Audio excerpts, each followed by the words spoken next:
I llavors, després de jo mirar-me la biografia, dic, tu, doncs aviam, el llibre. Jo no la coneixia, ara tinc moltes ganes de llegir més sobre el que ha escrit ella. Per què? Doncs perquè aquest llibre de la colònia hidràulica i altres contes, un llegeix al darrere i veu que el fil conductor d'aquests 13 contes és la mort. Clar, és un tema que, vulguis o no, et fa com plantejar, no? Ostres, què em llegiré ara, què em trobaré, com m'afectarà, tinc ganes ara de pensar en el tema, que això és el que em provocarà el fet de llegir sobre ell. I em va sorprendre molt gratament que vosaltres del club de lectura ho sabreu, el sentit irònic i el sentit de l'humor que està en els 13 contes. És a dir, sí, el fil és de mort, però no es pot dir massa res perquè tots tenen com el seu paquetet de sorpresa, però tant el punt de vista com la manera de tractar temes des de tabús fins a temes molt incòmodes. Hi ha contes que parlen de suïcidi, hi ha contes que parlen sobre la bogeria, hi ha contes que parlen de les creences, hi ha contes que fan referències a altres obres literàries com Dorian Gray o un de Kafka. Vull dir que a mesura que vas llegint aquests contes en un llenguatge molt clar, molt proper, a més des d'allò domèstic per després ja anar-se'n o no, o quedar-se en domèstic i sorprendre,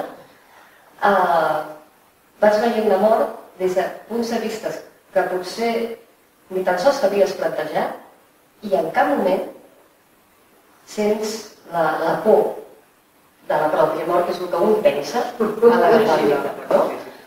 En canvi, la reflexiones des d'un punt de vista molt diferents i et fan anar a parar a altres temes, no? La realitat, la ficció, el disc escriptor, en determinat conte, però tot amb un vernís de sentit de l'humor que, de veritat, recomano ferventment llegir-lo, perquè es disfruta molt i és una manera d'encarar aquest fet que sabem que hi és d'una manera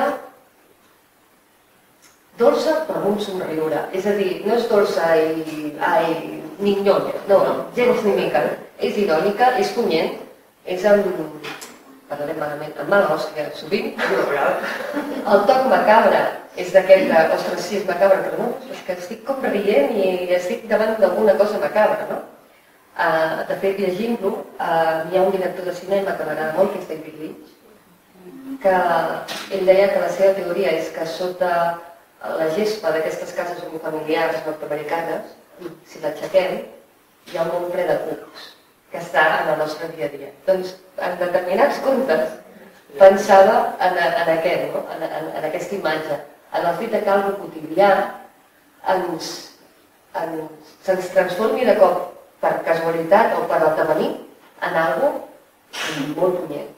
No, però crida l'atenció més això, com ho comentava abans en el club, hem dit que sovint es troba a faltar en la literatura l'humor, no? O el difícil que ha de ser poder escriure, com explicaves bé tu, utilitzant l'humor, que és això. O sigui, aquí, per exemple, a vegades resulta un bàlsam, altres vegades és el que fa que sigui esparverant, l'humor, justament.